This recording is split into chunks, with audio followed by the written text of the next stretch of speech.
Well, the Lance Armstrong saga gets even more twisted. It now involves a Silicon Valley financier.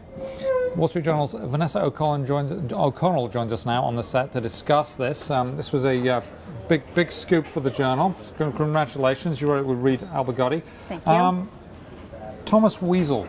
Weisel, not Weasel. Weisel. Not Weasel. Yeah. Okay. Weisel. So he's not a weasel. Okay, that's good.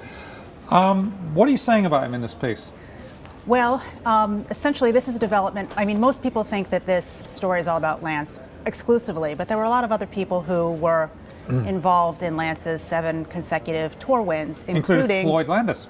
Exactly, including Floyd Landis, who, of course, in 2010 confessed and caused a lot of problems for Lance. A lot of what we're seeing now is the fallout of Floyd's confession. Thomas Weisel owned the team in the very early days and bankrolled it, essentially, before the Postal Service came on board as a sponsor.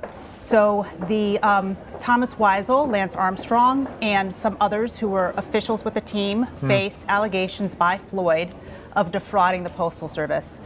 The development that Reed and I uncovered was that the head of the international sporting body, the International Cycling Union, had an investment account essentially at Thomas Weisel's investment bank. So there's an appearance of a conflict of interest if the entity that is tasked with enforcing anti-doping rules has a money management assets, personal assets, at an account that is housed with the owner of the team. Okay, I get that. And what is Thomas Weisel saying about this? Tom Weisel has been not commenting in a while, since essentially he was hit with this whistleblower lawsuit. He hasn't seen the complaint yet because it is sealed in court. And that makes it kind of hard for him to answer, though, doesn't it? I mean, if he can't see it because it's sealed, how can he possibly answer the allegations? Well, I think people are very familiar with what some of the allegations will be because we know Floyd's story, right? Okay. We know that the allegations are likely to be essentially that the owners of the team duped the Postal Service into sponsoring the team and essentially defrauded the Postal Service by engaging in an alleged doping conspiracy. And that's actually defrauding us because we, as U.S. citizens and U.S. residents, own the Postal Service, don't we? I believe it's a quasi-governmental, and I think it's a quasi... Basically, we're expected to bail them out when they don't have any money, right? So there is taxpayer funds there. There are taxpayer funds there. That's right. That's what I mean. So, I mean, basically, it's our money, right? Some of it is. Are we going to see that again? Are we going to get that money back?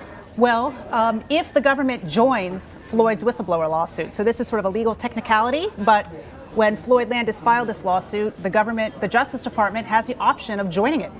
We are waiting to see if that happens. It could happen any day. Okay. So Tom Weisel, could essentially wind up being a defendant in this case. It would be a civil case, not a criminal case, but it certainly would make this story a little more long-lasting. Great. It's great stuff. This is a great story. I love it. Thank you very much for coming out, and congratulations on that great scoop. Vanessa O'Connell of the Wall Street Journal. You can see live blogging of the Lance Armstrong interview with Oprah tonight here on WSJ.com, so do not miss that.